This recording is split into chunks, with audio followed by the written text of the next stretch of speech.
4 గంటల్లో ఎలాంటి నొప్పి లేకుండా hair transplantation. Keha skin and hair clinic.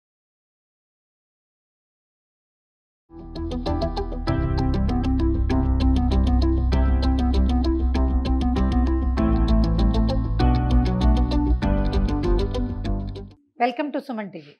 శీతాకాలపు ఛాయలు, శీతాకాలం మనం వేడివేడిగా ఏదైనా తాగాలనుకుంటాం. లాస్ట్ వీక్ ఒక మంచి టీ చేసుకున్నాం మనం, నేటివ్ టీ. అయితే ఇప్పుడు సొంటి కాఫీ చేసుకుందాం. సొంటి అందరికీ తెలిసి ఉంటుంది, అల్లం తాలూకు హయ్యర్ వెర్షన్ అనమాట. ఎండు అల్లం అంటారు. విరిస్తే డిఫరెంట్ వాసన వస్తుంది. మామూలుగా మనం ఈ త్రికటుకాలని వాడతారు. ఇది జలుబు, దగ్గు, కొన్ని రకాల అనారోగ్యాలు త్రికటుకాలు వాడతారు. ఈ త్రికటుకాలు ఏమేమిటి? సొంఠి, పిప్పళ్ళు, మిరియాలు. మనం సాధారణంగా రోజువారీ వంటలు వాడతాం, చారులో బాట్లలో. కానీ సొంఠి కానీ పిప్పళ్ళు కానీ మన రోజువారీ ఆహార వ్యవహారాల్లో ఉండవు. ఆయుర్వేద పరంగాను కొంచెం వైద్యపరమైన వాడకాలు ఉంటాయి. మా వైపు డెలివరీ తర్వాత తప్పకుండా సొంఠి పొడి పెడతారు. బాలింత్రాలకి సొంఠి పొడి నియమం అనమాట. కొంతమందికి తలనొప్పి వస్తుంది, ఇది సూట్ కాక వేడి చేసి వాళ్ళకి మాంతారు, కానీ లేకపోతే ఇది బాగా సొంఠి తినిపిస్తారు. మా ఇళ్లలో చాలా ఎక్కువ ఉంటుంది, మా వైపు అంతా కూడా. దీంతో పాటు సౌభాగ్య సొంఠి అని ఒక చిన్న పదార్థం ఆయుర్వేదిక్ షాపులో లభిస్తుంది, అది కూడా తినిపిస్తారు. ఓ 15-20 రోజులు అయ్యాక సౌభాగ్య సొంఠి రోజు ఇంత ముద్ద వేసుకోవటం, కాసిన పాలు తాగటం అని చెప్తారు. అయితే ఈ సొంఠిని శీతాకాలం కొంచెం తరచుగా తీసుకుంటే ఒంట్లో వేడి పుడుతుంది. తర్వాత జలుబు, దగ్గు అలాంటివి రాకుండా ఉంటాయి. కాఫీ చాలా డిఫరెంట్గా ఉంటుందండి.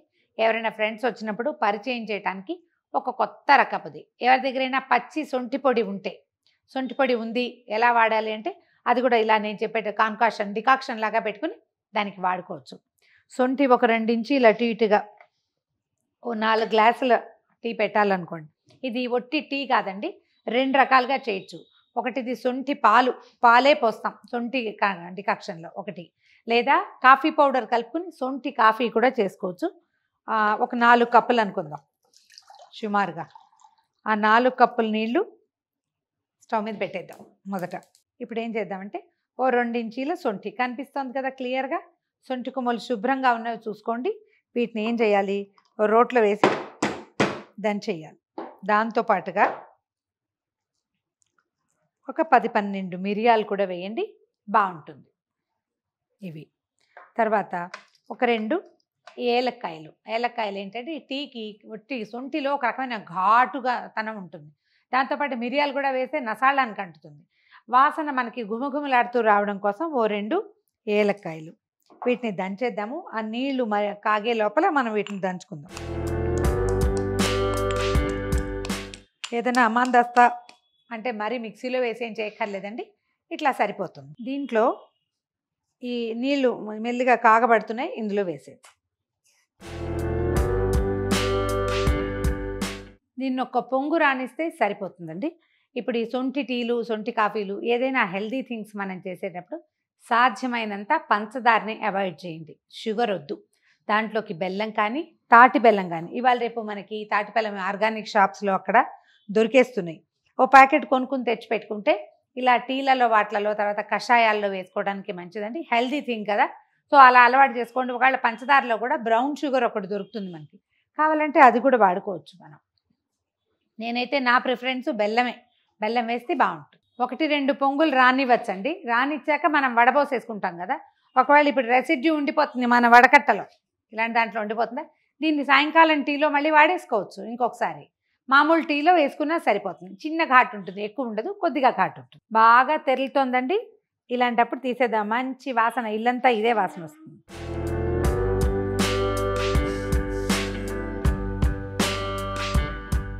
మనకి ఈ డికాక్షన్ రంగు మారి కనపడుతోంది కదా, దీన్ని ఏం చేయాలో చూద్దాం.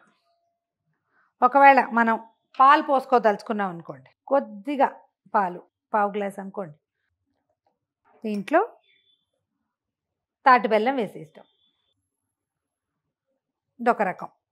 రెండో దాంట్లో మనం కాఫీలాగా చేసుకోదలుచుకున్నాం, దాంట్లో సరిపడా బెల్లం వేసుకుని ఈ మన కాఫీ పౌడర్ ఉంటుంది కదా, బ్రూ కానీ, ఇప్పుడు కోతాసు బోల్డన్ రకరకాలు దొరుకుతున్నాయి, ఏది దొరికితే అది కొంచెం కాఫీ పౌడర్ వేసేసేయండి.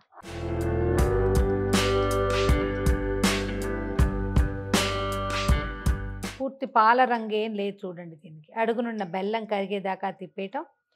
మీ ఫ్రెండ్స్ మీరు దీన్ని పాల రుచిని ఎంజాయ్ చేయగలిగే వాళ్ళకి ఇది పిల్లలకి చక్కగా ఇవ్వచ్చండి. ఇట్లా కలుపుకుని మీరు ఏం చేస్తారంటే చిన్న క్వాంటిటీ పిల్లలకి ఇవ్వండి, ఎక్కువ క్వాంటిటీ ఇవ్వద్దు. ఇది ఓవర్ హీట్ చేసే లక్షణం ఉంటుంది దీంట్లో.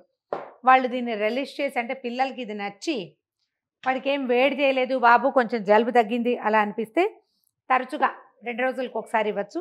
సొంటికి ఏంటంటే ఒంట్లో నుంచి వాటర్ లాగే గుణం ఉందని చెప్తారండి. బాగా ఆయుర్వేదం నాకు తెలీదు, పెద్దవాళ్ళు చెప్పే మాటే చెప్తున్నాను నేను. సొంటి రెగ్యులర్గా తీసుకుంటే సొంటి లాంటి నడుము వస్తుందంటారు, సన్నగా వస్తుందన్నమాట. నడుము సన్నబడుతుందని, ఫ్యాట్స్ తగ్గుతాయని చెప్తారు. 2 రంగులు డిఫరెంట్గా కనపడుతున్నాయి కదా. సొంటి పాలు, సొంటి కాఫీ 2 హెల్తీయేనండి. వీటిల మీద ఏ అనుమానము లేదు. ఏ రుచి నచ్చితే ఆ రుచిని చక్కగా ఆస్వాదించండి, ఎంజాయ్ చేయండి. ఈ చలికాలంలో చలిని బీట్ చేయడానికి, జలుబులు తక్కువ రావడానికి, అంటే తక్కువ అవ్వడానికి, గొంతులో గొరగరగా విసుగ్గా ఉన్నా కూడా ఇలాంటివి ట్రై చేసి తాగొచ్చు. ట్రై చేసి చూడండి. చాలా బాగుంది. చిన్న కాఫీ రుచి, దాంతోపాటు సొంటి ఘాటు కూడా 2 కలిసి ఎక్సలెంట్గా ఉందండి. ట్రై చేసి చూడండి.